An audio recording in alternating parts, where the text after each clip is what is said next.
Hi, my name is the Rath. I have a website, the www.worldofwrath.com, and this is actually one of my first videos, so you'll have to bear with me, please. But I want to talk today about Kate Steinly. Um, Donald Trump, when he was running for president, he was, I think, like one of 17. And after Kate Steinle got murdered, he went from number 17, laughingstock, to number 1 in 1 month, 30 days. Now, honestly, I thought it was divine intervention because you have a illegal immigrant, Jose Zapata, who killed a white woman, Kate Steinle. I call her the sacrificial lamb. And I just thought, no one saw it coming. Not the Republicans, not the Democrats, nobody. Certainly not the Clintons. Anyways, so we're almost 2 years into Trump's presidency now. And I read a very disturbing article about, I didn't know how this Jose Zapata got the gun. I figured, well, if he's from Mexico, I mean, they sell those like candy over there. But there's a Bureau of Land Management. He's a ranger. His name is John Wachowski. And I'm going to have the link in my dialog box, so that you can click on it and you can see a picture of him. He was named El Centro Field Officer Ranger of the Year in 2011. This There's also two other people pictured with him who I'm not going to mention. But this ranger he was from another part of California. He was visiting. He parked his car in front of a restaurant. He left his gun in the car unlocked. He left his doors unlocked. And then him and his family went inside to eat. And in that window of time, Jose Zapata, just by luck, happened to come along and take his gun, almost as if it was planted, and then he goes and kills a white woman. Now, I heard that he was instructed to kill a white woman, not black, not Mexican, not a man. It had to be a white woman. Those were his orders. There was something about that in the transcripts that was never made public. But anyways, the ranger who illegally left his gun in the car went on to get promoted 6 months later, where if it was anybody else, they'd probably be in prison. Okay? It's illegal to even own a gun and leave it in the car unlocked. Even when you transport it to the gun range, you have to have a lockbox. I mean, I don't know the laws in California, but that's what I'm told. I don't live in California.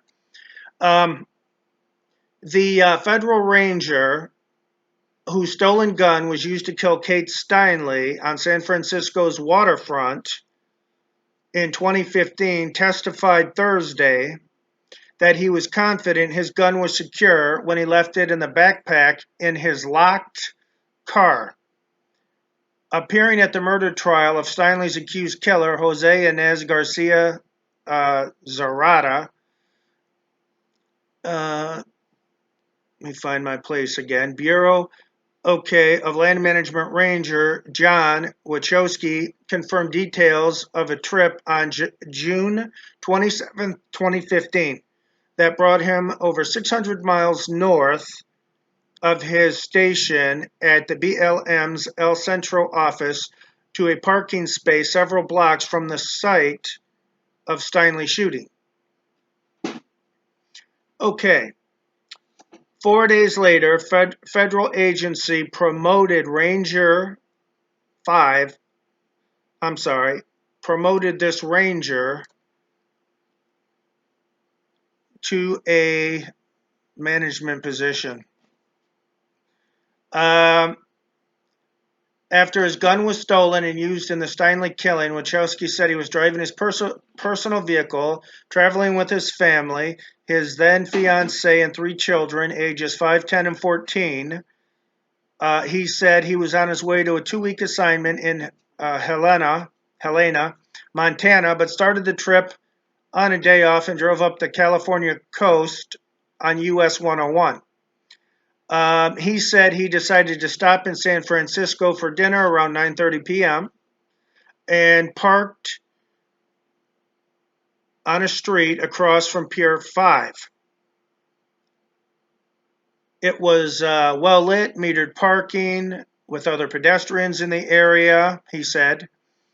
I thought it would be pretty safe. And then he put his gun with his belt. He put that in the back seat of his SUV, which automatically reclines when the vehicle is parked. Then he locked the SUV and headed to the diner. When the group returned just before 11 p.m., Wachowski's fiancee was the first to notice the break-in, and she testified in court as well. I can't believe this, Wachowski said. The backseat passenger side window was smashed out. He said he called 911 and also reported the theft to his own agency. An investigation found the way he transported the gun did not violate the agency's policy at that time, and he was not disciplined. Wachowski was promoted to a supervisory position in December 2015, 5 months after Steinly's death. The agency updated its rules in 2016 to require 2-level locking of firearms in personal vehicles after the fact, according to internal policies provided by the San Francisco Public Defender's Office. Okay, so Gonzalez fabricated that Garcia Zarata unintentionally fired Wachowski's gun within seconds of finding it wrapped in cloth on Pier 14. Most of the objections were sustained, meaning Wachowski did not answer. Did not answer. Okay? And we all know that any time a defendant doesn't take the stand is when he's guilty. Moving on, it said that the ranger violated general rules for law enforcement. A law enforcement officer is responsible for ensuring all authorized weapons are secure at all times.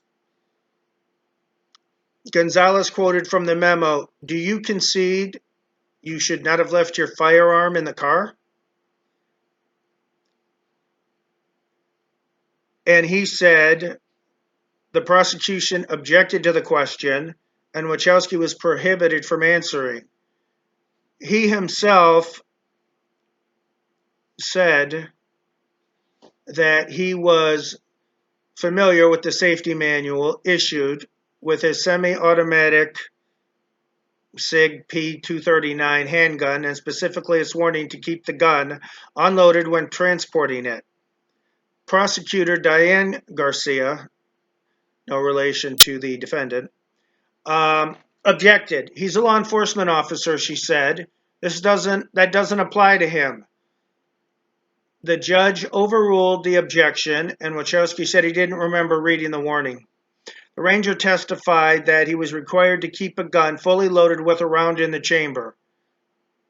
Okay, so here we have another incredible series of coincidences. A 5-time illegal alien comes across the border with a weapon he never should have had. He's a felon in 2 countries, ours and Mexico. And he kills a white woman, Kate Steinly, in front of her family, her father. She died in his arms. And in California, I believe the first time he was actually found not guilty. They had to retry him again. Then I come to find out that the reason he had the gun was because he broke into some police officer's car. They didn't have the gun secured in the first place. I mean, that's crazy. You know, you should have a lockbox in your car, or at the very least, carry the gun with you inside the restaurant. I think as a law enforcement, I think you're allowed to do that. I mean, I might be mistaken. Otherwise, don't carry the gun at all if you're that irresponsible. But regardless of all that, it's 1 in a trillion that Garcia is going to break into a car where he just accidentally finds a gun and then immediately uses it to kill a white woman. You know, that's insanity. That can't happen unless it was orchestrated. And then after that, Donald Trump, with his build the wall to keep out illegal immigrants, catapulted to number one and became the president of the United States. And the rest is history. I'm not saying Donald Trump had anything to do with this. I voted for Donald Trump. I would never vote for the Clintons. But I'm saying that none of this makes any sense, and this case definitely needs to be reopened and investigated.